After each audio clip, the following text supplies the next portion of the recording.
মহান আল্লাহ রাব্বুল আলামিনের জন্য, যিনি আমাদেরকে সৃষ্টির শ্রেষ্ঠ সেরা জীব আশরাফুল মাখলুকাত হিসেবে সৃষ্টি করেছেন। প্রিয় ফেসবুক ফ্রেন্ড অ্যান্ড ফলোয়ার, আশা করি সকলেই ভালো আছেন।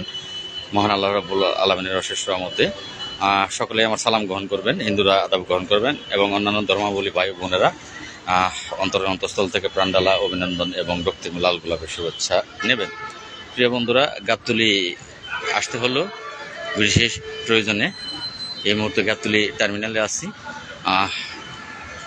আপনারা সকলেই দোয়া করবেন আমাদের ৪৫,৮৭০ জন গ্রাম পুলিশ বাহিনীর সদস্যদের যে ন্যায্য দাবি, প্রাণের দাবি, সেই দাবিটা আদায়ের লক্ষ্যে, সেই দাবি পূরণের লক্ষ্যে আমরা যেই ৮ তারিখ ঢাকায় আন্দোলনের ডাক দিয়েছি, সেই দিনটাতে সারা বাংলাদেশ থেকেই আমাদেরকে থানা হাজিরার জন্য নির্দেশনা সরকারিভাবে এসেছে। আমরা পরবর্তী নির্দেশনা আমি জানিয়ে দেব।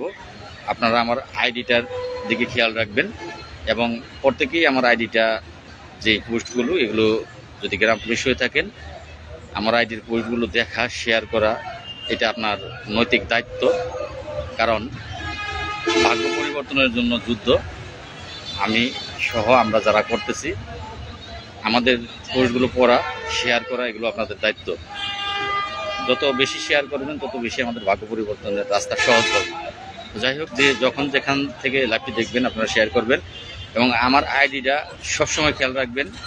৮ তারিখের পদক্ষেপের বিষয়ে পরবর্তী নির্দেশনা আজকেই দেব এবং পরবর্তী নির্দেশনাগুলো আমার আইডি থেকেই আসবে। আপনারা আমাকে যারা ইতিমধ্যে চিনেছেন তারা জানেন, আমার প্রতি যাদের বিশ্বাস আছে, আমার প্রতি আস্থা রাখবেন। ইনশাল্লাহ আমাকে ভুল বুঝবেন না। আমাদের ৪৫,৮৭০ জন মানুষের মুখে হাসি ফোটানোর জন্য, আমাদের দাবি আদায়ের জন্য সাময়িকভাবে আমি যেই পদক্ষেপগুলো নেব, সেই পদক্ষেপগুলো অবশ্যই ৪৫,৮৭০ জন মানুষের মুখে হাসি ফোটানোর জন্য নেব। কেউ আমাকে কখনোই ভুল বুঝবেন না, এটা আপনাদের কাছে অনুরোধ রইল। সকলে ভালো থাকবেন, সকলে পুষ্টি বেশি বেশি শেয়ার করবেন এবং আমার আইডির সাথে থাকবেন। এটা খেয়াল রাখবেন। ধন্যবাদ সকলকে। আসসালামু আলাইকুম ওয়া রাহমাতুল্লাহি ওয়া বারাকাতুহু।